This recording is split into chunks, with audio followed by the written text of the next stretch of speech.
এখানে তিনটা জায়গার কথা বলেছে দাজ্জাল। আশ্চর্যজনক হলেও সত্য যে আজকের পৃথিবীতে এই তিনটি জায়গায়, তন্মধ্যে বাইসান নামক খেজুরের বাগান এবং জোগার নামক ঝর্ণা, এই তিনটাকে এক্সাক্ট চিহ্নিত করা খুব কঠিন হয়ে যায়। বিশেষ করে আইনে জোগারকে এক্সাক্ট চিহ্নিত করা যে এইটা আইনে জোগার, এটার বিষয়ে নিশ্চিত কেউ গবেষকরা এখন পর্যন্ত তথ্য দিতে পারেনি। কিন্তু বাইসান খেজুরের বাগান সম্পর্কে মোটামুটি ধারণা পাওয়া যায় যে এই খেজুরের বাগান হচ্ছে বাইসান খেজুরের বাগান। আর বহায়রা আত-তাবারিয়াহ এটা এত প্রসিদ্ধ, এত ব্যাপক, এত পরিচিত যে সবাই জানে।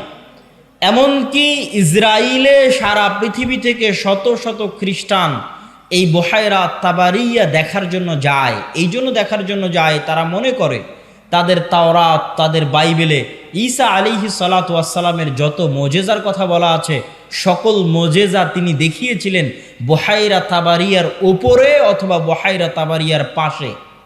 সেই মোজেজা যদি হয় অন্ধ ব্যক্তিকে চক্ষুস্মান করে দেওয়া, সেই মোজেজা যদি হয় টাকওয়ালা ব্যক্তির মাথায় চুল গজিয়ে দেওয়া, সেই মোজেজা যদি হয় মৃত ব্যক্তিকে জীবিত করা, এগুলোর অধিকাংশ মোজেজা তাদের বিশ্বাস অনুযায়ী ঈসা আলাইহিস সালাতু ওয়াস সালাম এই লেক, এই খালের পাশে অথবা তার উপরে তিনি করে দেখিয়েছিলেন, এই জন্য তারা দেখতে আসে। এবং এইটা চলমান বর্তমান ইসরায়েলের সীমানার অন্তর্ভুক্ত। এবং আনুমানিক গবেষণা অনুযায়ী বাইসানের খেজুরের বাগান এবং জোগারের ঝর্ণা এবং তাবারিয়ার লেক তিনটাই বর্তমান ইসরায়েলের সীমানার অন্তর্ভুক্ত, যেই জায়গাগুলোর কথা এই হাদিসে দাজ্জাল তামিম আদ-দারি রাদিয়াল্লাহু তাআলা আনহুকে জিজ্ঞেস করতেছে। তাহলে একদম যদি আমরা সামারি এবং সারমর্ম করি, তাহলে কিয়ামতের পূর্ব মুহূর্তে যা যা সংঘটিত হবে, সব বড় বড় ঘটনা এই মাটিতে, এই জমিনে সংঘটিত হবে, শামের মাটিতে সংঘটিত হবে। আল মসজিদ আল আকসা, বাইতুল মুকাদ্দাস কেন্দ্রিক যে এরিয়া, যে জগৎ, যে দেশ, সেখানে সংঘটিত হবে। এবং আমি আমার অতীতের বক্তব্যগুলোতে বলেছি যে বাইতুল মুকাদ্দাসই একমাত্র কারণ পৃথিবীর, যেই কারণে পৃথিবীর 90% মানুষ যুদ্ধে জড়িয়ে যেতে পারে। যেই কারণে পৃথিবীর 90% মানুষ যুদ্ধে জড়িয়ে যেতে পারে তার অন্যতম একটি কারণ হচ্ছে মসজিদে আকসা। কেননা পৃথিবীর তিনটা ধর্মের মানুষ এই মসজিদের দাবিদার। ইহুদিরা দাবিদার, খ্রিস্টানেরা দাবিদার, আমরা মুসলমানেরা দাবিদার।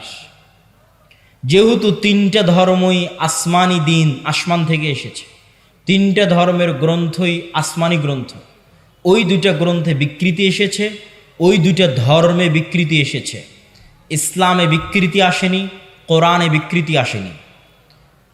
কিন্তু যেহেতু একই জায়গা থেকে আগত, এই জন্য ঘটনা, আকিদা, বিশ্বাস, কাহিনী অনেক কিছুই সেম এবং কমন।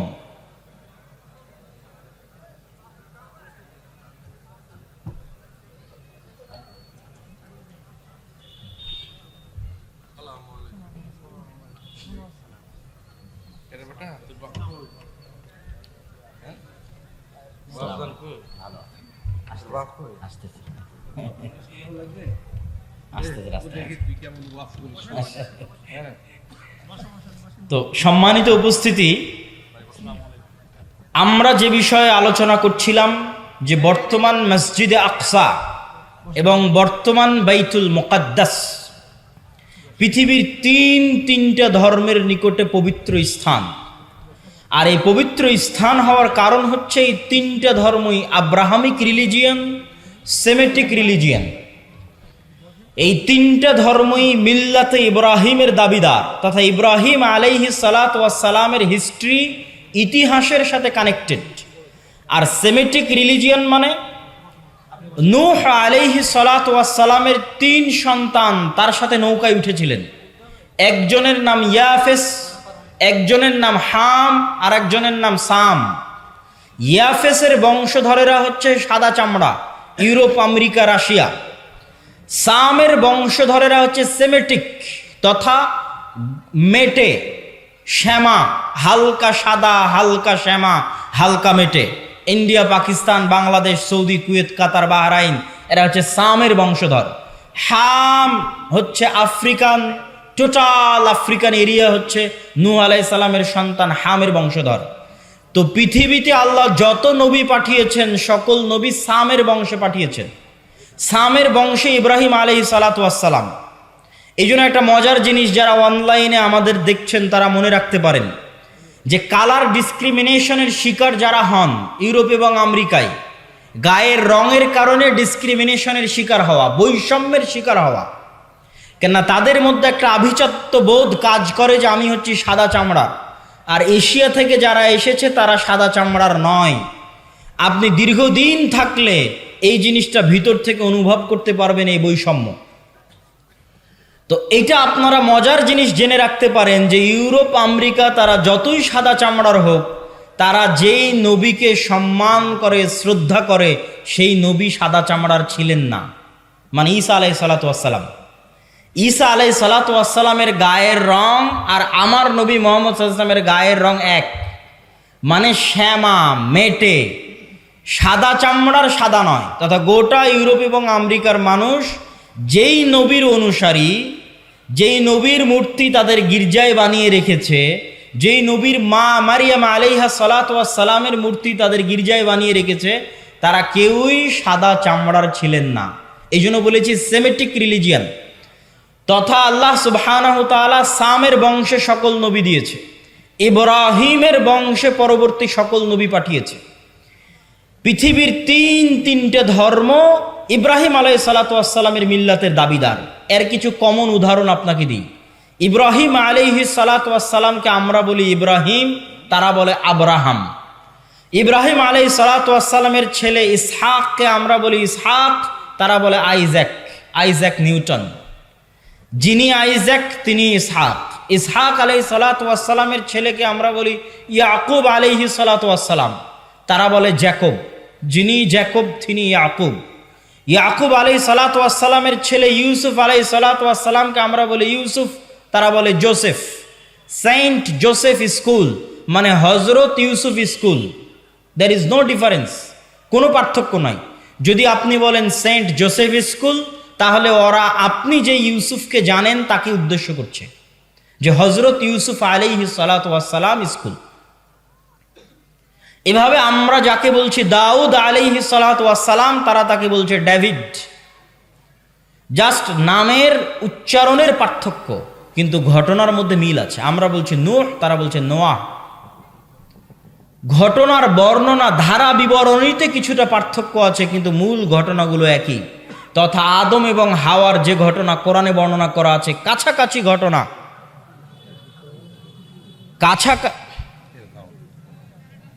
কেমন আছেন আপনি? অনেকদিন দেখা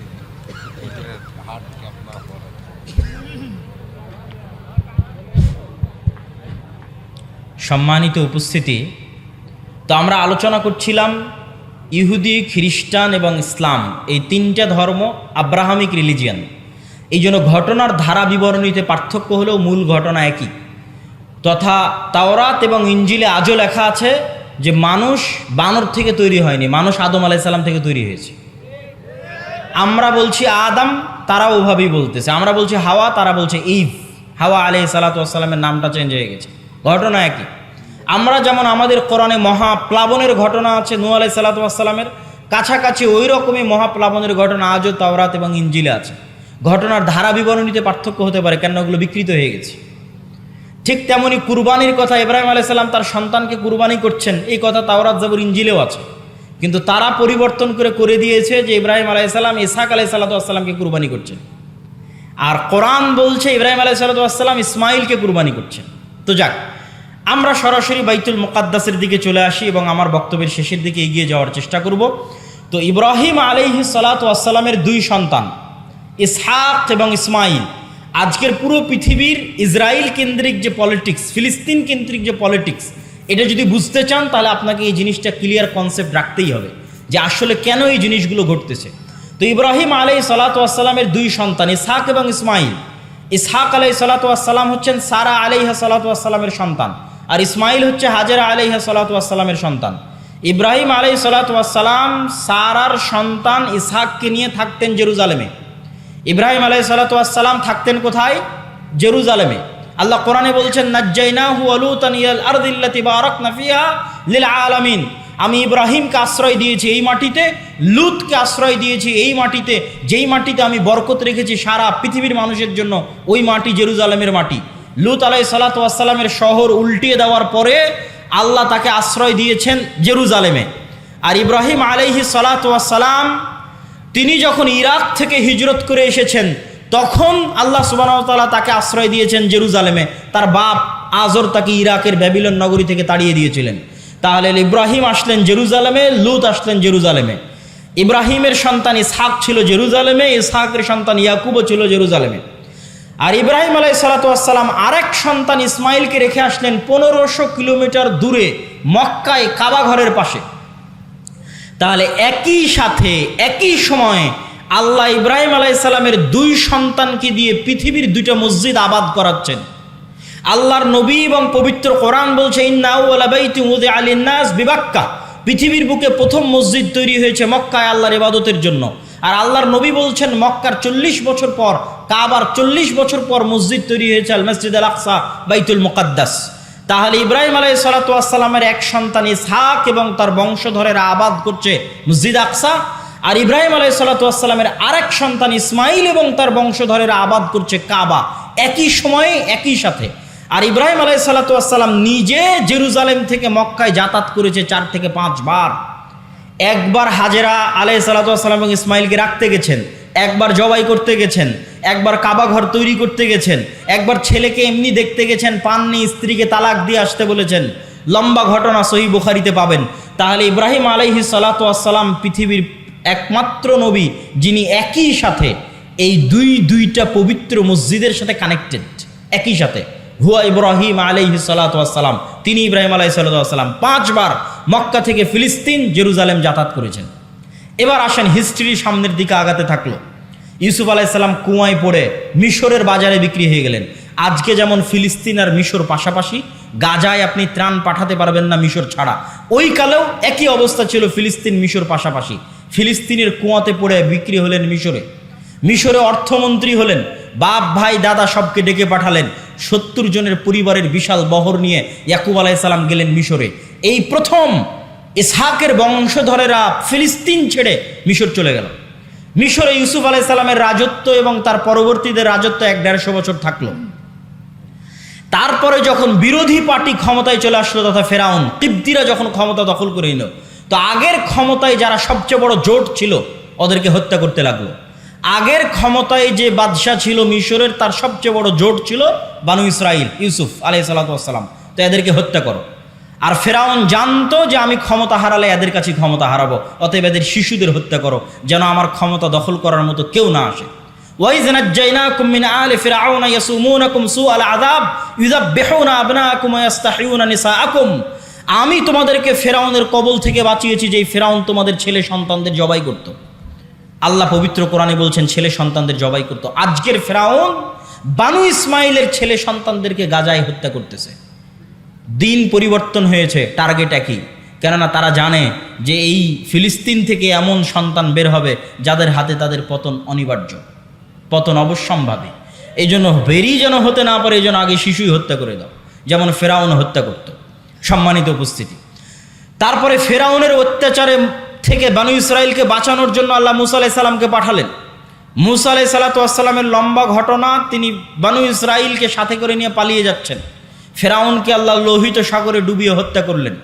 হত্যা করার পর মুসা আলাইহিস সালাম ফেরত মিশরে যাননি কেন? এই জন্য মিশরে ফেরত যাননি যে মুসা আলাইহিস সালাম পালিয়ে যাচ্ছিলেন না, মুসা আলাইহিস সালাম ইজ রিটার্নিং ব্যাক, ফেরত যাচ্ছিলেন। কোথায় ফেরত যাচ্ছিলেন? 400 বছর আগে ওনার বাপদাদা ইয়াকুব এবং ইয়াকুবের সন্তান 70 জন এবং ইউসুফ ওই যে জেরুজালেম ছেড়ে মিশরে আসছে, ওই জেরুজালেম বাপদাদার আদিভিটা, সেখানে ফিরে যাচ্ছিলেন। ইতিহাসের সত্য মিথ্যা জানা যায় না, কিন্তু ইতিহাসে লেখা আছে যে ইউসুফ আলাইহিস সালাম মিশরে মারা গেলেও তাকে তিনি ওসিয়ত করে গেছিলেন কবর দেওয়ার জন্য জেরুজালেমে। আর মুসা আলাইহিস সালামের কথা তো সহিহ বুখারীতে রাসূল সাল্লাল্লাহু আলাইহি ওয়াসাল্লাম বর্ণনা করতেছেন, যেটা ধারা বিবরণীতে আমি আসব। তো আপনি যদি আজকের ম্যাপে দেখেন লোহিত সাগর পার হয়ে ফিলিস্তিনে যাবেন, মিশর থেকে লোহিত সাগর ক্রস করে ফিলিস্তিনে যাবেন, গুগল ম্যাপে দেখবেন ফিলিস্তিনে ঢোকার আগে বিশাল মরুভূমি, সিনাই মরুভূমি। আর ওই ফিলিস্তিনে তখন বসবাস করত তৎকালীন বিশ্বের সবচেয়ে শক্তিশালী গোত্র, তাদের নাম আমালেকা গোত্র। তো ওদের সাথে যুদ্ধ করে জিতে জেরুজালেম জয় করতে হবে, এই জন্য অপেক্ষায় বসে আছেন সিনাই মরুভূমিতে। সিনাই মরুভূমি যেহেতু মরুভূমি, আর লোহিত সাগরের পানি যেহেতু লবণাক্ত, এই জন্য কোনো খাবার নাই, না মরুভূমিতে কোনো ফলমূল হয়, না মরুভূমিতে কোনো পানি আছে। এই জন্য সূরা বাকারায় বানু ইসরাঈলের ঘটনা পড়ে দেখবেন যে আল্লাহ মুসা আলাইহিস সালাতু বললেন, তুমি লাঠি দিয়ে পাথরে আঘাত করো, তোমার সম্প্রদায়ের জন্য ঝর্ণা তৈরি করে দিচ্ছি। তুমি আল্লাহর কাছে দোয়া করো, আর জান্নাত থেকে মান্না এবং সালোয়া পাঠিয়ে দিচ্ছে, জান্নাত থেকে পাখির আকারে এবং গাছে ঝুলন্ত আকারে, বাড়ির উপরে গাছে ঝুলন্ত আকারে জান্নাত থেকে মান্না এবং সালোয়া আসতো, কেননা মরুভূমিতে কোনো খাবার ছিল না। তারপরে মুসা আলাইহিস সালাতু ওয়াসসালাম তাদের নিয়ে জেরুজালেম বিজয় করতে যাবেন মর্মে যুদ্ধের ঘোষণা দিলেন। এরা ছিল নিমক হারাম কওম। আল্লাহর এত বড় নিয়ামত দেখার পরও এরা বলল, ইযহাব আনতা ওয়া রাব্বুকা ফাকাতিলা, মুসা আপনি আর আপনার আল্লাহ গিয়ে যুদ্ধ করেন, আমরা যুদ্ধ করতে পারবো না। বলেন নাউজুবিল্লাহ। এই জন্য মুসা আলাইহিস সালাম জেরুজালেম বিজয় করতে পারেননি। তখন মুসা আলাইহিস সালাতু ওয়াসসালাম আল্লাহর কাছে দোয়া করেছিলেন, যেন আমার লাশ, আমার মৃত্যু যেন জেরুজালেমের এত নিকটে হয় যে একটা ঢিল মারলে, যেন জেরুজালেম থেকে বাইতুল মুকাদ্দাস থেকে একটা ঢিল মারলে আমার কবরে এসে পড়ে। মুহাম্মদ সাল্লাল্লাহু আলাইহি ওয়াসাল্লাম বুখারীর হাদিসে বলছেন, আমি যদি আজ ফিলিস্তিনে থাকতাম তোমাদের দেখাতাম যে কোথায় মুসা আলাইহিস সালাতু ওয়াসসালামের কবর আছে। সম্মানিত উপস্থিতি, তারপরে ধারা বিবরণী আমি সংক্ষিপ্ত আকারে আজকের পর্যন্ত আপনাকে আমি বুঝিয়ে দিচ্ছি। তারপরে ইউশা বিন নুনের মাধ্যমে জেরুজালেম বিজয় হলো। আমার আগের বক্তব্য শুনে দেখবেন আল্লাহ জেরুজালেম বিজয়ের দিন সূর্যকে থামিয়ে দিয়েছিলেন। সূর্যকে থামিয়ে দিয়ে ইউশা বিন নুন জেরুজালেম বিজয় করেছিলেন। তারপরে আস্তে আস্তে আস্তে আস্তে দাউদ এবং সুলাইমান আলাইহিস সালাতু ওয়াসসালাম আসলেন। দাউদ এবং সুলাইমান আলাইহিস সালাতু ওয়াসসালাম পৃথিবীর সবচেয়ে বড় রাজত্ব জেরুজালেমে কায়েম করলেন। সুলাইমান আলাইহিস সালাম দ্বিতীয়বার মসজিদ আকসা নির্মাণ করালেন জিনদেরকে দিয়ে। আর পৃথিবীর অত শক্তিশালী, অত বড় রাজত্ব পৃথিবীতে আগে আর কোনোদিন হয়নি, পরেও কোনোদিন হবে না, সেটা কায়েম হলো জেরুজালেমে। তারপরে দাউদ এবং সুলাইমানের পরে আস্তে আস্তে চলে আসলেন ঈসা আলাইহিস সালাতু ওয়াসসালাম। ঈসা আলাইহিস সালাতু ওয়াসসালামের মা মারিয়াম কোন মসজিদের খাদেম ছিলেন? মসজিদ আকসার খাদেম ছিলেন। ঈসা আলাইহিস সালাতু ওয়াসসালাম কোন শহরে জন্ম নিয়েছেন? এই জেরুজালেম, এই নগরীতে জন্ম নিয়েছেন। এই জন্যই তো আপনি খ্রিস্টানদের যদি বলেন তোমাদের গোটা দুনিয়া দিয়ে দিব, ইউরোপ আমেরিকা, জেরুজালেম দিব না, তাহলে হবে না। কেননা এখানে তারা যাকে নবী বলে শ্রদ্ধা করছে তার স্মৃতি এই শহরে আছে। ঈসা আলাইহিস সালাতু ওয়াসসালামের স্মৃতি এই শহরে আছে। ঈসা আলাইহিস সালামের আম্মা মারিয়াম আলাইহা সালাতু ওয়াসসালামের স্মৃতি এই মসজিদে আছে। আর ইহুদিদের স্মৃতি আছে এই যে মুসা, দাউদ, সুলাইমান, তাদের লম্বা স্মৃতি বললাম। ইয়াহইয়া এবং জাকারিয়া আলাইহিমুস সালাতু ওয়াসসালাম এই শহরেই ছিলেন। ঈসা আলাইহিস সালাতু ওয়াসসালাম দিয়ে আল্লাহ বানু ইসরাইলের নবী দেওয়া বন্ধ করে দিলেন। ওই যে ইসহাক আলাইহিস সালাতু ওয়াসসালাম থেকে শুরু হয়ে গোটা দুনিয়ার হিস্ট্রি আপনাকে 5 মিনিটে বলে দিলাম। ঈসা আলাইহিস সালাতু ওয়াসসালামে এসে আল্লাহ বানু ইসরাইলের নবী পাঠানো স্টপ। ওই যে এবার 5000 বছর যাবত ইব্রাহিমের আর এক সন্তান, তার সন্তানেরা আবাদ করতেছে মক্কায় কাবা, 1000 বছর যাবত আবাদ করতেছে। আল্লাহ ওটাকে সেভ রেখেছিলেন। পৃথিবী আল্লাহ সুবহানাহু ওয়া তাআলা কিভাবে ফাংশন করবেন এটা তার পূর্ব পরিকল্পিত, পূর্ব প্ল্যান। সেই ফাংশন করার জন্য ইব্রাহিম আলাইহিস সালাতু ওয়াসসালামের এই সন্তানে মাত্র একজন নবী আল্লাহ সুবহানাহু ওয়া তাআলা পাঠিয়েছেন, তিনি হচ্ছেন আমাদের নবী মুহাম্মদ সাল্লাল্লাহু আলাইহি ওয়াসাল্লাম, যিনি মক্কায় আসলেন। মক্কায় এসে তিনি নবীর দাবি করলেন এবং হেরাক্লিয়াসের দরবারে আবু সুফিয়ানকে জিজ্ঞেস করা হলো যে মুহাম্মদ সাল্লাল্লাহু আলাইহি ওয়াসাল্লামের পূর্বে কি আর কেউ নবী দাবি করেছিল? আবু সুফিয়ান বলল, না, মুহাম্মাদের পূর্বে মক্কায় আর জীবনে কোনোদিন কেউ নবী দাবি করেনি। হেরাক্লিয়াস বলল, যদি বলতে যে তার পূর্বে কেউ নবী দাবি করেছিল তাহলে আমি বলতাম দেখা দেখি নবী দাবি করছে। যেহেতু পূর্বে কেউ নবী দাবি করেনি, অতএব ভাবতে হবে যে মুহাম্মদ সাল্লাল্লাহু আলাইহি ওয়াসাল্লাম কেন নবী দাবি করছেন। তুমি আমাকে বলো, ওই মক্কায় মুহাম্মদ সাল্লাল্লাহু আলাইহি ওয়াসাল্লামের পূর্বে কেউ কি রাজা বাদশাহ ছিল? আবু সুফিয়ান বলছে, না, কেউ তো রাজা বাদশাহ ছিল না। 1000 বছর যাবৎ আমরা জানি না যে এই বংশে, এই অঞ্চলে কোনোদিন রাজত্ব ছিল, বরং আজীবন এরা রোমান এবং পারস্য এম্পায়ারের অধীনে তাদের জীবন কাটেছে। ওখানে কোনোদিন রাজত্ব তৈরি হয়নি, মক্কা কেন্দ্রিক কোনো রাজত্ব তৈরি হয়নি। তখন বলছে তাহলে তো অবশ্যই ভাবতে হয়, যদি তুমি বলতে এখানে কোনোদিন রাজা ছিল, তাহলে আমি বলতাম যে বাপের দেখা দেখি, বাপদাদার সম্পত্তি, বাপদাদার রাজত্ব ফিরে পাওয়ার জন্য এখন নিজে নবুয়তের দাবি করছে।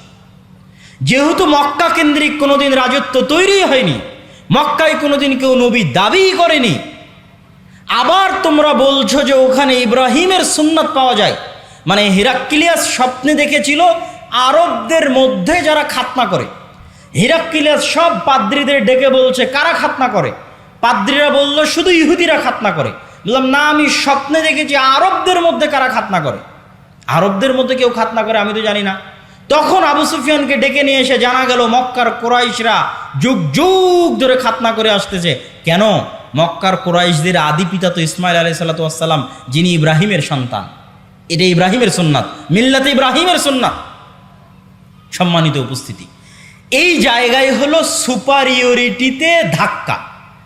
ইহুদি এবং বানু ইসরাইলের যে সুপারিয়রিটির থিওরি, পৃথিবীর মাত্র দুটা জাতি এত ভয়ঙ্কর সুপারিয়রিটিতে বিশ্বাস করে যা পৃথিবীর আর কোনো জাতি বিশ্বাস করে না, একটা ব্রাহ্মণ আর একটা ইহুদি। হিন্দুদের মধ্যে যে চারটা গ্রুপ আছে তার মধ্যে একটা হচ্ছে ব্রাহ্মণ। তারা বিশ্বাস করে যে তারা হচ্ছে খোদার মাথা থেকে, তাদের প্রভুর মাথা থেকে সৃষ্টি হয়েছে, এই জন্য তাদের সম্মান মর্যাদা সবার উপরে, বাকি সব তাদের গোলাম। শূদ্র বৈশ্য ক্ষত্রিয় যা আছে সব তাদের গোলাম। আর এরা বিশ্বাস করে যারা আল্লাহর সন্তান, বলেন নাউজুবিল্লাহ, এরা বিশ্বাস করে আর আল্লাহর সন্তান। এবং এদের সবচেয়ে বড় গর্ব হচ্ছে যে ইব্রাহিমের সন্তান, ইসহাকের বংশধর।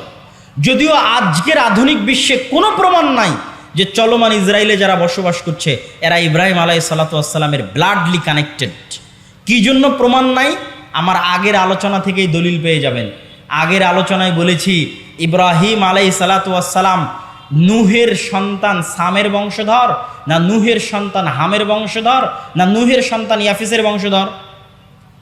কি বক্তব্য শুনলেন? কার বংশধর? সামের বংশধর। আর সেমেটিকদের গায়ের কালার কীরকম হয়? সেমেটিকদের গায়ের কালার হচ্ছে মেটে, শ্যামা, সাদা চামড়া তো ইয়াফেস। তাহলে ইউরোপ এবং আমেরিকার গায়ের চামড়া, গায়ের কালার নিয়ে এসে ফিলিস্তিনে বসে দাবি করবা যে তুমি ইসহাক আলাইহিস সালাতু ওয়াস সালামের বংশধর, ইয়াকুব আলাইহিস সালাতু ওয়াস সালামের বংশধর। দিস ইজ ইম্পসিবল, এটা হতেই পারে না, অসম্ভব। অন্তত গায়ের চামড়াই তো মিলতে হবে, গায়ের রঙে তো মিলতে হবে। এই জন্য কোনো ঐতিহাসিক ডকুমেন্ট নাই যে তারা তার সন্তান, কিন্তু দাবি করে। তো ওই দাবির ভিত্তিতে আমরা আলোচনা করতেছি যে তাদের যে সুপারিয়রিটি থিওরি, যে আমরা আল্লাহর সন্তান এবং আমরা ইব্রাহিম আলাইহিস সালাতু ওয়াস সালামের অমুক সন্তানের পরবর্তী বংশধর, এই জন্য আমাদের জন্য দয়া, আমাদের জন্য রহমত, আর বাকি পৃথিবীর সব গোলাম। সবকে যদি আমরা মেরে হত্যা করি তবুও কোনো পাপ হবে না। ভাই, এটা বিশ্বাস করে, আল্লাহর কসম করে বলছে এটা বিশ্বাস করে, না হলে এত নিষ্ঠুর হওয়া মানুষের জন্য সম্ভব নয়। আপনি যখন বিশ্বাস করবেন যে এই সমস্ত মানুষকে হত্যা করলে আমার গুনাহ হবে না, তখনই আপনি এত নিষ্ঠুর হতে পারবেন।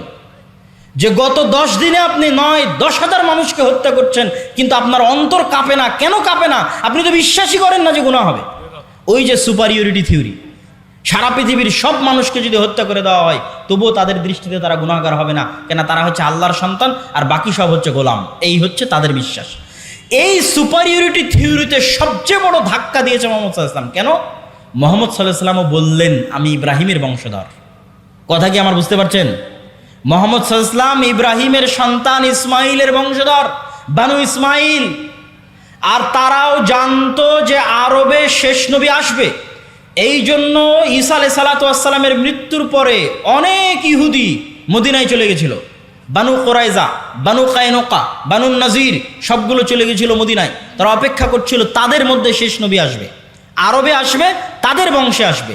কিন্তু যখন দেখলো না তাদের বংশে আসলো না, মুহাম্মদ সাল্লাল্লাহু আলাইহি ওয়াসাল্লাম বানু ইসমাইলের বংশে শেষ নবী দাবি করলো, তাহলে মুহাম্মদ সাল্লাল্লাহু আলাইহি ওয়াসাল্লাম দুই দিক থেকে তাদের সুপারিয়রিটিতে আঘাত করলেন। এক, তুমি রক্তে যতই দাবি করো তুমি ইব্রাহিমের বংশধর, তো আমি মুহাম্মদও দাবি করছি আমি ইব্রাহিমের বংশধর, আমি ইসমাইলের বংশধর। অতএব রক্তে আমার উপর তোমার কোনো প্রাধান্য আর থাকলো না।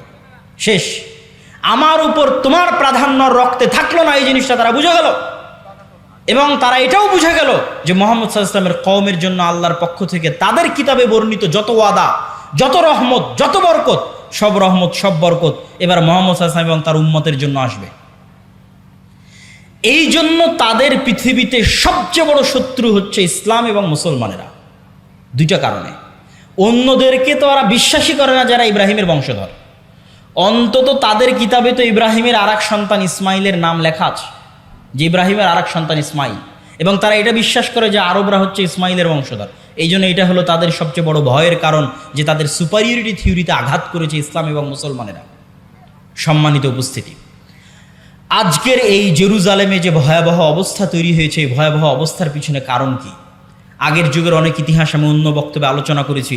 আজকের এই ভয়াবহ অবস্থা তৈরি হওয়ার পিছনে কারণ আমার ছোট্ট গবেষণায় ঔপনিবেশিক শাসনামল, কলোনিয়াল সিস্টেম, আরবিতে বলে ইস্তেমার। আমরা যারা আজকে এই দেশে বসবাস করছি, যারা আপনারা সামনে বসে আছেন, 1935-1937 সালের আগে আপনাদের বাপদাদারা জমির মালিকই ছিল না।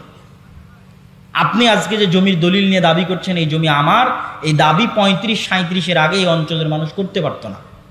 কেননা আমাদের বাপদাদারা 190 বছর ছিল ব্রিটিশদের গোলাম, তথা আমরা ছিলাম কলোনি, ব্রিটিশের কলোনি। এই জন্য 190 এবং 200 বছর গোলামি করতে করতে আমাদের রক্তের মধ্যে গোলামি ঢুকে গেছে। আর এই দেশ ছেড়ে যখন ব্রিটিশরা গেছে, 3টে দেশে ভাগ করে গেছে, ভারত, বাংলাদেশ, পাকিস্তান। ঠিক সারা পৃথিবীর প্রায় মুসলিম দেশই কোনো না কোনো ইউরোপিয়ান কান্ট্রির কলোনি ছিল। আর এই কলোনিয়াল সিস্টেম কতটা ভয়ঙ্কর ছিল, এটা ইউরোপ সফর না করলে আমি বুঝতে পারতাম না। ফ্রান্সের রাজধানী প্যারিসে আইফেল টাওয়ারের সামনে রাত 12টা-1টার সময় যতজন বিড়ি খাচ্ছে, সিগারেট খাচ্ছে, সব হচ্ছে মুসলমানের সন্তানেরা। কোন দেশের মুসলমানের সন্তানেরা?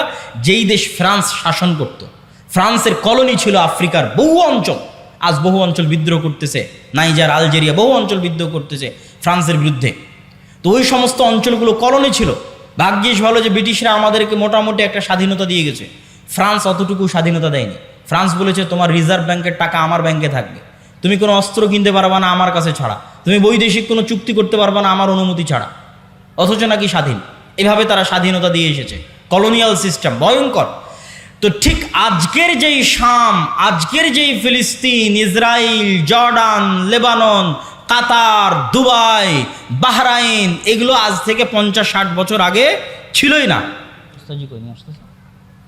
আসতেছে তো নিয়ে আসো, দান যেহেতু বলতেছো, না নিয়ে আসলে কেমন করবো? ও তো আচ্ছা আচ্ছা আচ্ছা আচ্ছা, ঠিক আছে ঠিক আছে, বুঝতে পেরেছি। ওকে ওকে, বুঝতে পেরেছি, ঠিক আছে, জাযাকাল্লাহ খাইর। তা আমি আমার বক্তব্যের শেষের দিকে চলে আসছি। তো যখন ব্রিটিশরা এই অঞ্চল ছেড়ে যায়, এগুলো কোনো দেশই ছিল না। ওরা এই যেমন আমাদের এই ভারত উপমহাদেশকে ভেঙে টুকরো টুকরো করেছে, ওই রকম বাহরাইন একটা ছোট্ট দেশ বানিয়েছে, কাতার, দুবাই, তারপরে হচ্ছে জর্ডান, তারপরে হচ্ছে লেবানন, তারপরে হচ্ছে এই ছোট্ট ভাঙতে ভাঙতে ওর মধ্যে থেকে ইসরায়েল বের করে দিয়েছে। তথা ইসরায়েল হচ্ছে ঔপনিবেশিকের ফল, ঔপনিবেশিক শাসন আমলের সন্তান। যে কলোনিয়াল সিস্টেম সারা পৃথিবীতে মুসলমানেরা ভোগ করেছে, তার ফল, তার রেজাল্ট। আর ওই যে গোলামি করতে করতে রক্তে গোলামি ঢুকে গেছে মুসলমানদের জন্য, গোলামি থেকে বের হতে হলে আরও সময় লাগবে, স্বাধীন চেতা মনোভাব লাগবে, আল্লাহর ইবাদত এবং দ্বীনের অনুসরণ করা লাগবে। দ্বীনের অনুসরণ, আপনি বলতেছেন আপনি মসজিদ আকসা বিজয় করবেন, বাইতুল মুকাদ্দাস বিজয় করবেন, আপনি যে দেখেন তো একটা ইহুদি পরিবারের ছেলে মেয়ে কী করে, আর আজকে যারা এখানে বসে আছে এরা কী করে? আজকে যারা যে সমস্ত এখানে যুবক বসে আছে, এদের মধ্যে কয়জন মদখোর, জুয়াখোর, ফ্রি ফায়ার, পাবজি নিয়ে ব্যস্ত? আর ইহুদির কয়টা সন্তান ফ্রি ফায়ার, পাবজি আর মদ আর জুয়া নিয়ে ব্যস্ত? আমার চ্যালেঞ্জ থাকলো আপনি যান, খুঁজেন। তাদের দোষ দিয়ে লাভ নাই। আল্লাহ সুবহানাহু ওয়া তাআলা আমাদেরকে আযাব হিসেবে, শাস্তি হিসেবে মসজিদ আকসায় যেতে দেয় না। এই কষ্ট আমার এবং আপনার অন্তরে থাকতে হবে। যেই মসজিদের 2 রাকাত সালাত অন্য মসজিদের 1000 সালাতের চেয়ে উত্তম, পৃথিবীর যে তিনটা মসজিদ, ইসলামের সবচেয়ে পবিত্রতম মসজিদ, যার জন্য সফর করা, যার জন্য যাওয়া উত্তম, উচিত, যেই মসজিদগুলোতে সালাতের বিশেষ ফজিলত রয়েছে, সেই 3টা মসজিদের একটা মসজিদ, মসজিদ আকসা, আমরা যেতে পারি না। এটা আল্লাহ আমাদেরকে বঞ্চিত করে রেখেছে আমাদের কর্মফলের কারণে, আমাদের আমলের কারণে। সম্মানিত উপস্থিতি, আপনি ইহুদি পল্লীতে যান, ইহুদি পল্লীতে গিয়ে দেখেন তারা কিভাবে চলে, কিভাবে চলাফেরা করে, দেখে আসেন। তারা পৃথিবীর মানুষকে বলবে তোমরা সুদ নিয়ে ব্যস্ত থাকো, ওরা নিজেরা পরস্পরে সুদ খাবে না। তারা পৃথিবীর মানুষের পিছনে কোটি কোটি টাকা ব্যয় করবে যে তোমরা মদ, গাঞ্জা, জুয়া এগুলো নিয়ে ব্যস্ত থাকো, ওরা নিজেরা জীবনে কোনোদিন মদ, গাঞ্জা, জুয়া নিয়ে ব্যস্ত থাকবে না। টাকার বিষয়ে সবচেয়ে কৃপণ। টাকা কেমনে জমা করতে হয়, অনর্থক অপচয় খরচ না করে টাকা কেমনে জমা করতে হয়, পৃথিবীর সবচেয়ে বড় বড় মাল্টি বিলিয়নার হচ্ছে তারা। কেন? তারা ওইভাবেই তাদের সন্তান সন্ততিকে বড় করেছে। হ্যাঁ, তাদের উপর আল্লাহর গজব এবং আযাব আসবে, কিন্তু আল্লাহ সুবহানাহু ওয়া তাআলা বিধর্মীদের দিয়েই মুসলমানদেরকে আযাব এবং শাস্তি দিয়ে থাকেন। তারও দলিল কোরআন এবং হাদিসে আছে, যেটা আমি আমার অন্য বক্তব্যে বিস্তারিত আলোচনা করেছি, আজকে সময় নাই। সেহেতু আমরা একটা আযাব এবং গজবের মধ্যে দিয়ে যাচ্ছে আমাদের আমলের কারণে। আমাদের অন্তরে ব্যথা থাকতে হবে যে আমরা হজ এবং উমরা করতে গেলেও, মক্কা মদিনায় গেলেও মসজিদে আকসায় যেতে পারি না। আজ থেকে 100 বছর আগে, গত 1300 বছর এমন কোনো মুসলমান নাই যারা হজ উমরা করতে গেছে আর মসজিদে আকসায় যায়নি। হজের ট্রিপ মানেই মসজিদ আকসাহের ট্রিপ হবে। সম্মানিত উপস্থিতি, এই জন্য সুলতান সালাহুদ্দিন আইয়ুবী শপথ করেছিলেন, যতদিন আল্লাহ তার 3টা মসজিদের একটা মসজিদকে খ্রিস্টানদের কবল থেকে মুক্ত না করবে, ততদিন সুলতান সালাহুদ্দিন আইয়ুবী আল্লাহর আরেক মসজিদ মক্কা এবং মসজিদে নববী জিয়ারতের জন্য যাবে না। আল্লাহর মসজিদকে বন্দি দশায় রেখে, আল্লাহর মসজিদকে মানুষের সালাত মুক্ত অবস্থায় রেখে তিনি কিভাবে আল্লাহর আরেক মসজিদ জিয়ারতের জন্য যাবেন, এই ব্যথায় তিনি যুদ্ধ করতেন। এই জন্য আপনাদের সন্তান সন্ততি পরবর্তী বংশধরের অন্তরে এই ব্যথা, এই বিশ্বাস এবং আমলের পরিবর্তনের মাধ্যমে আমরা বিজয় অর্জন করতে পারি। যেহেতু আল্লাহর ওয়াদা যে বিজয়ী হব, বক্তব্যের শুরুতেই হাদিস পড়ে দিয়েছি যে পাথর বলবে, গাছ বলবে, ওয়াদা হবে। আল্লাহর নবী বলেছেন হবে, আজ না হলে যেদিন ইমাম মাহদি আসবেন সেই দিন হবে। কিন্তু আমরা যদি তার আগেও যে হবে না তা না, তার আগেও হতে পারে। সুলতান সালাহুদ্দিন আইয়ুবীর হাত দিয়ে আল্লাহ বিজয় করায়নি, করিয়েছে। আমাদের হাত দিয়েও আল্লাহ বিজয় করাতে পারে, কিন্তু তার জন্য আমলের পরিবর্তন লাগবে, আখলাকের পরিবর্তন লাগবে। সম্মানিত উপস্থিতি, আজকের যে অনুষ্ঠানটা আয়োজন হচ্ছে, এই অনুষ্ঠানের মূল লক্ষ্য উদ্দেশ্য হচ্ছে মসজিদ ভিত্তিক দ্বীন শিক্ষা, মসজিদ ভিত্তিক মক্তবকে শক্তিশালী করা। আমরা আপনাদের এই অঞ্চলে সফর দিয়েছিলাম, গোটা মোহনপুর অঞ্চলে আমি নিজে সফর দিয়েছি। মোটামুটি কিছু মসজিদে মসজিদ ভিত্তিক মক্তব আছে, কিছু মসজিদে নাই। তো এই যে শিক্ষায় আমরা পিছিয়ে, জ্ঞানে আমরা পিছিয়ে, অথচ তারা আমাদের চেয়ে শিক্ষা এবং জ্ঞানে এগিয়ে। তো আমাদের যে জ্ঞানে পিছিয়ে এবং বিশেষ করে ধর্মীয় জ্ঞানে আরও পিছিয়ে, কেননা আমাদের দেশের 90% ছেলে মেয়ে যায় স্কুলে আর 2 থেকে 3% যায় মাদ্রাসায়। ওই যে 90 থেকে 95% গেল স্কুলে, তাদের জন্য কোনো একাডেমিক সিলেবাস নাই দ্বীন শেখানোর। যদি না আমরা মসজিদগুলোকে দ্বীন শিক্ষার দিক থেকে শক্তিশালী না বানাতে পারি, শক্তিশালী প্রতিষ্ঠান না বানাতে পারি, তাহলে আমাদের পরবর্তী প্রজন্ম হবে কোরআনবিহীন, আমাদের পরবর্তী প্রজন্ম হবে দ্বীনের জ্ঞানবিহীন, যা আমাদের উপরে জাতিগতভাবে আল্লাহর আযাব আসার জন্য বাধ্য করবে। তথা আমরা আজকে বাংলাদেশে বসে আছি, গাজার জন্য প্রতিবাদ করছি, কয়দিন পর দেখবেন যে আমরাই গাজা হয়ে গেছি। কথা বুঝতে পেরেছেন? যদি আমরা আমাদের আমল এবং আখলাকে পরিবর্তন না আনি, কেননা গাজা হওয়ার মতো সকল ক্রাইটেরিয়া এই দেশে মজুদ আছে। কি এই দেশে মজুদ আছে? এটা পৃথিবীর একমাত্র মুসলিম দেশ যার পাশে কোনো মুসলিম দেশ নাই। তথা এটা যদি কোনোদিন গাজা হয়, তাহলে গাজার চাইতে ভয়ঙ্কর পরিবেশ তৈরি হবে। কেননা গাজার পাশে অন্তত মিশর তো আছে, মাটির তল দিয়ে খুঁড়ে মিশর থেকে তারা ত্রাণ এবং পণ্য এনে কোনো মতে বাঁচতে পারতেছে। কিন্তু আপনার দেশ যেই দিন গাজা হয়ে যাবে, সেই দিন আপনার এখানে ত্রাণ পাঠানোরও কেউ থাকবে না। এই জন্য বাঁচার রাস্তা কি? যদি এই দেশের স্বাধীনতা এবং সার্বভৌমত্ব রক্ষা করতে চান, দ্বীন এবং আমলে ফিরে আসতে হবে। পরবর্তী প্রজন্মদের কাছে বেসিক দ্বীনের জ্ঞান দিতে হবে। তার জন্য মসজিদে টাইলস এবং এসির আগে মক্তব চালু করতে হবে। আমি এমনও মসজিদ সফর করেছি যেই মসজিদে টাইলস আছে, এসি আছে, আমি রাগ করে বলেছি মসজিদে মক্তব নাই। আমি রাগ করে বলেছি আপনারা টাইলসগুলো খুলে বাজারে বিক্রি করেন, এসিটা খুলে বাজারে বিক্রি করেন, তো মসজিদে মক্তব চালু করেন। আমাদের মুসলমানদের কনসেপ্ট দেখেন, আমাদের যারা আরব বিশ্বের বড় বড় দেশ, তাদের কনসেপ্ট দেখেন, পর্যটন আর বিনোদন। আর পাশে ইসরায়েলকে দেখেন, শিক্ষা জ্ঞান। আমাদেরকে দেখেন, আমরা হচ্ছে এসি টাইলস, শিক্ষা জ্ঞানের কোনো গুরুত্ব নাই। তাহলে আমরা যদি গোলাম না হই, কারা পৃথিবীতে গোলাম থাকবে? সম্মানিত উপস্থিতি, এই জন্য আজকে আপনারা যারা এখানে উপস্থিত হয়েছেন, প্রত্যেকেই আজকের এই প্রোগ্রামগুলো আমরা যেগুলো করছি, আর দাওয়া ইলাল্লাহর অধীনে, এটার মূল লক্ষ্যই হচ্ছে মসজিদগুলোতে মক্তব শিক্ষা চাঙ্গা করা, মজবুত করা। তো আপনারা যারা এখানে বিভিন্ন অঞ্চল, বিভিন্ন এলাকা থেকে উপস্থিত হয়েছেন, আপনাদের যে মসজিদগুলোতে মক্তব আছে, আমাদের সিলেবাস নিয়ে যাবেন। সালাফি কনফারেন্স রাজশাহী 23 ও 24 নভেম্বর, আল জামিয়া সালাফিয়া ডাঙ্গিপাড়া পবা রাজশাহীতে আসবেন। আপনাদের মক্তবের জন্য সিলেবাস নিয়ে যাবেন, উন্নত মানের সিলেবাস। এবং মক্তবগুলোকে কেন্দ্রীয়ভাবে সেন্ট্রালি ম্যানেজমেন্ট করার জন্য আমাদের পক্ষ থেকে সার্বিক সুযোগ সুবিধা আপনাদেরকে দেওয়া হবে। আর যদি কোনো মসজিদে মক্তব বন্ধ থাকে, সেটাকে চালু করার জন্য কি কি উদ্যোগ নেওয়া যায়, সেটার জন্য আপনারা যোগাযোগ করতে পারেন।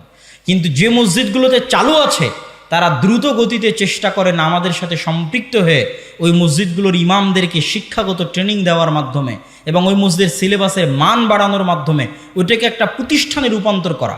মসজিদেই থাকবে, মসজিদের মধ্যেই থাকবে, কিন্তু ফাংশন করবে প্রতিষ্ঠানের মতো, যাতে আমরা পরবর্তী প্রজন্মদের কাছে দিনের সঠিক জ্ঞান পৌঁছে দিতে পারি। আর দাওয়া ইলাল্লাহ উদ্যোগ নিয়ে আমরা ইতিমধ্যে বাংলাদেশের 4টে জেলার 126টা মসজিদ সফর করেছি, 250-এর অধিক মসজিদে বক্তব্য উদ্বোধন করেছি। অতএব আপনাদের কাছে উদাত্ত আহ্বান থাকবে এই প্রজেক্টের সাথে আপনারা সম্পৃক্ত হন। যে মসজিদে মক্তব আছে সেই মক্তবকে চাঙ্গা করার জন্য আমাদের সিলেবাস নেন, আমাদের ট্রেনিং নেন, আমাদের ম্যানেজমেন্ট সিস্টেম নেন। যেই মসজিদে মক্তব নাই সেখানে চালু করার জন্য আমাদের ডাকেন, আমরা সফর দিই, বক্তব্য দিই, চালু করার জন্য সহযোগিতা করি। আর আজকের এই অনুষ্ঠান এবং এখানেও যে মক্তবগুলো পরিচালিত হয় মোহনপুর এবং বাগমারায়, সেই মক্তবগুলোর উন্নয়নের লক্ষ্যে, তাদের সহযোগিতার লক্ষ্যে আমাদের আজকের এই অনুষ্ঠান। অতএব আপনারা এই প্রজেক্টে দান করার চেষ্টা করবেন, সহযোগিতা করার চেষ্টা করবেন। আপনাদের একটা টাকার মাধ্যমেও যদি মুসলমানের একটা সন্তানও কোরআন শিখে, আলিফের একটা অক্ষর শিখে, তো আপনি কবরে চলে গেছেন, 500 বছর হয়ে যাবে, 1000 বছর হয়ে যাবে, কিন্তু আপনার নেকির দরজা বন্ধ হবে না ইনশাআল্লাহ। যেমন আজকে আমরা মাগরিব এবং এশার সালাত যারা পড়েছি, মাগরিব এবং এশার সালাতে আমরা যে সূরা ফাতিহা পড়েছি, আমাকে যিনি শিখিয়েছিলেন তিনিও নেকি পেয়েছে।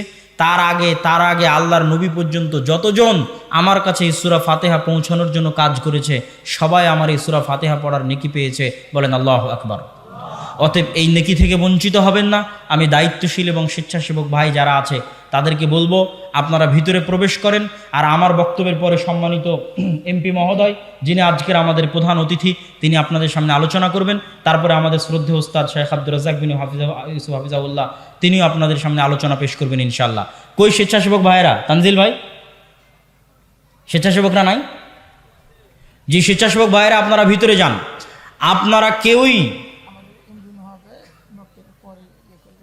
না, এখনই করুক। আপনারা কেউই এই দান থেকে মুক্ত থাকবেন না, দান থেকে বিরত থাকবেন না।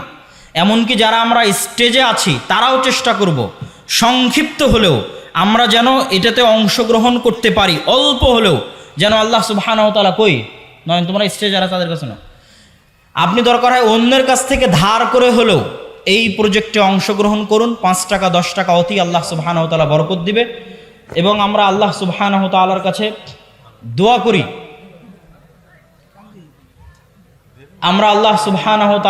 দোয়া করি, যে আল্লাহ সুবহানাহু ওয়া তাআলা, হে আল্লাহ, আপনি আজকে যারা আমাদের অত্র প্রোগ্রামে উপস্থিত হয়ে এই প্রজেক্টে তাদের স্বতঃস্ফূর্ত অংশগ্রহণের জন্য সহযোগিতার হাত বাড়িয়ে দিচ্ছে, আপনি তাদের দানকে কবুল করুন, আল্লাহুম্মা আমিন।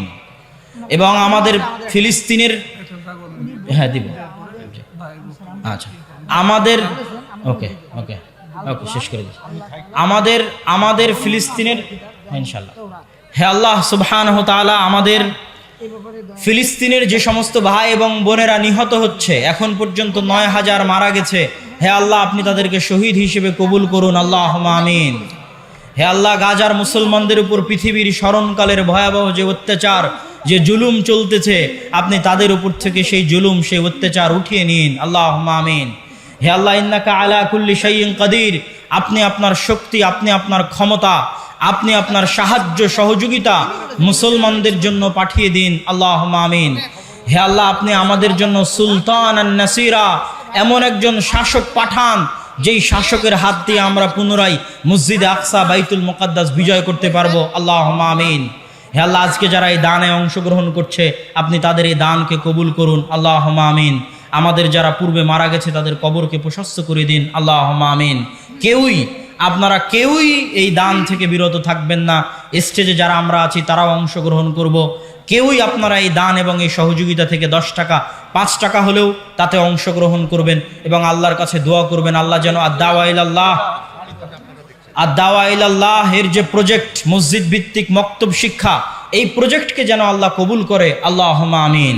আল্লাহ উপরে কবুল করলে নিচে আমাদের জন্য কাজ করা সহজ হবে। আর আপনাদের মধ্যে যদি কেউ থেকে থাকে যিনি একটা মক্তবের দায়িত্ব নেবেন, 2টা মক্তবের দায়িত্ব নেবেন, 3টা মক্তবের দায়িত্ব নেবেন, তাহলে আমাদের স্টল আছে আর দাওয়া ইলাল্লাহর, সম্ভবত ওই পাশে স্টল আছে। স্টল কোথায় আছে তানজিল ভাই? হাতের ওই কোনো স্টল আছে, এরকম যদি কেউ থেকে থাকেন আল্লাহর বান্দা, যিনি হয়তো একটা মক্তবের খরচ 12 মাসই বহন করবেন, 1000, 1500, 2000 যা সম্ভব হবে, অবশ্যই আপনারা স্টলে গিয়ে যোগাযোগ করবেন। আল্লাহ কবুল করুক। আমি আমার বক্তব্য এখানেই শেষ করছি। ওয়া আখিরু দাওয়ানা আনিল হামদুলিল্লাহি রাব্বিল আলামিন। আসসালামু আলাইকুম ওয়া রাহমাতুল্লাহি ওয়া বারাকাতুহু।